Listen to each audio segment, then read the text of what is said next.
So like I said earlier, we're making a 30 by 40 inch blanket today. We're gonna start with a simple chain stitch. This chain stitch basically replaces the cast on in needle knitting. So the first step is just to form a simple slip knot, just like that. You wanna leave this slip knot nice and loose so that you can use your fingers to work in between the loop. And then you probably wanna leave about a 6-inch tail on the end right there. So then you're gonna take your working yarn and you're gonna grab it in between your thumb and your forefinger, just like that. And this is the start of your chain stitch. So your chain stitch is gonna determine exactly how long your blanket is. So this blanket we're making is a 30 by 40 inch. So we want a 40-inch long chain stitch.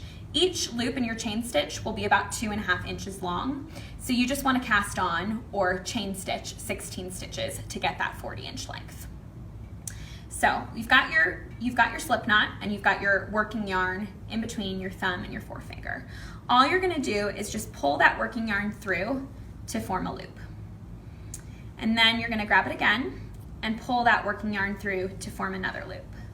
So we now have 3 loops in our chain stitch. We have our initial slip knot, our first loop, our second loop, and our working loop or our third loop.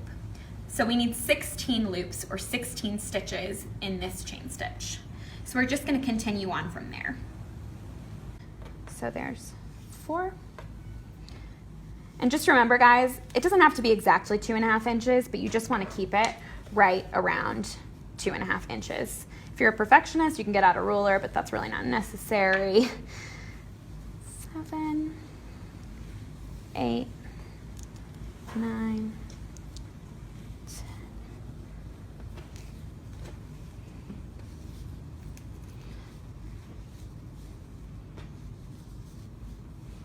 Take this working piece of yarn. It'll be facing down this way, but what I like to do is flip it up over the top of your knitting. You're gonna take that working yarn and you're literally gonna just tuck it under that first top ridge.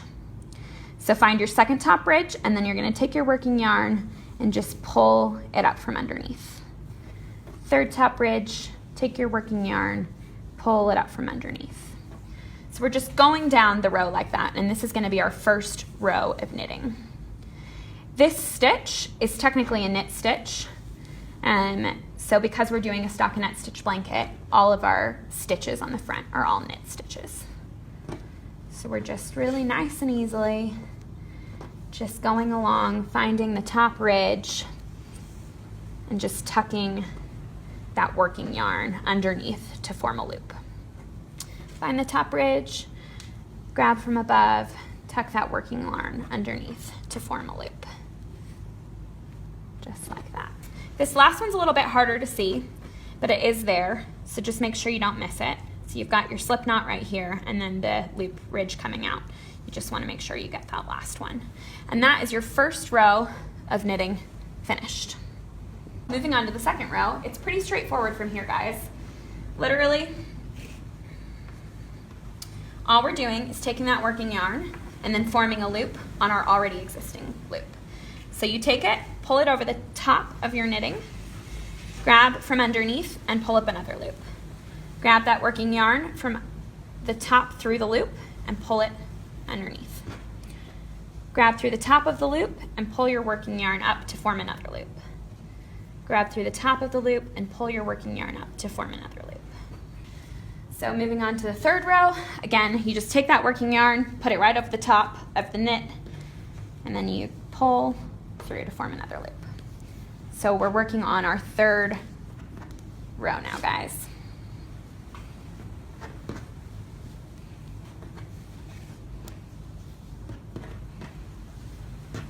If you have them pull up a little bit, just pat them back down.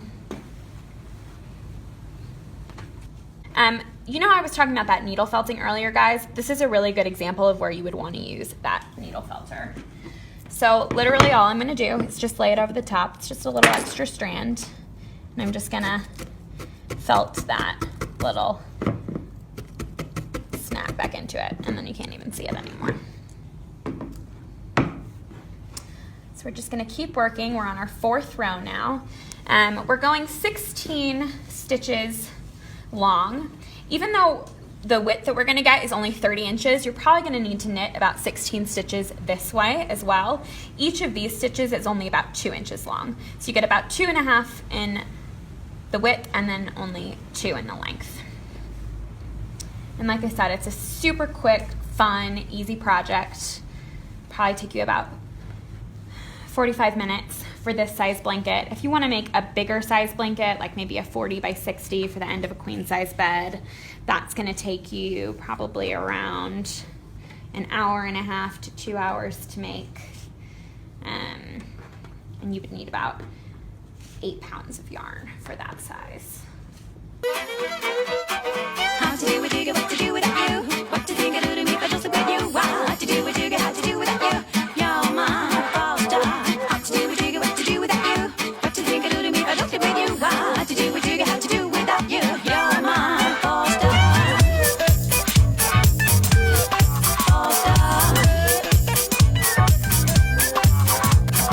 How to do what you get, what to do without you. What to think I do to me if I just with you. What to do what you get, how to do without you.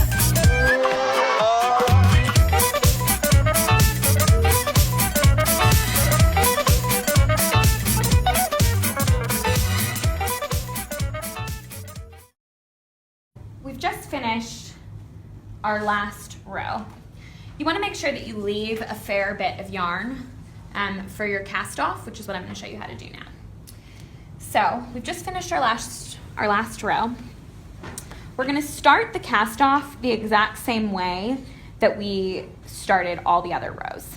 So basically what we're going to do is just pull up a loop and then pull up another loop. You're going to pause.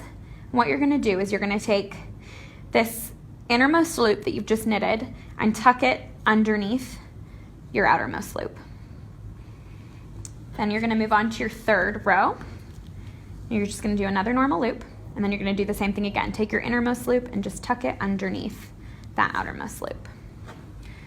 And you're just going to keep working that way all the way down the rest of the row for the cast off. So drop a loop, take that inner loop and tuck it underneath your outermost loop. I just like to hang on to this last loop with my finger while I work the next one. You don't have to, but it just makes it go a little faster.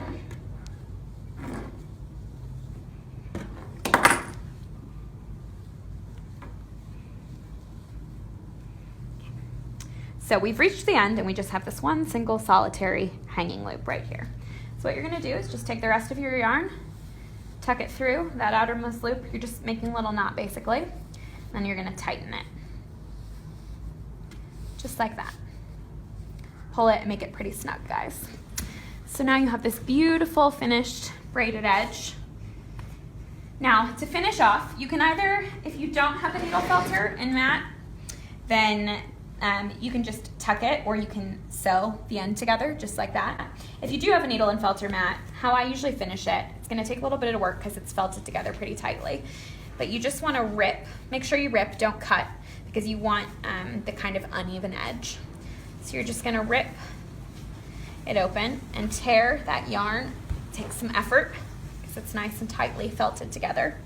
So now you just have this little edge, and basically what I do is I just tuck it back in and then attach it onto one of the pieces. It doesn't matter at all which one, guys. You're just kind of trying to hide it. So you've got that nice little fluffy tail end, and you're just going to felt it straight back into the blanket.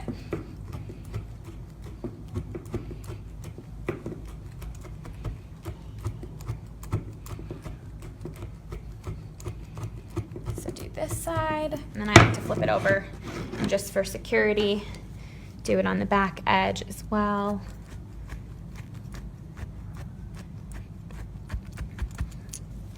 And then you're all finished. And thanks so much for watching.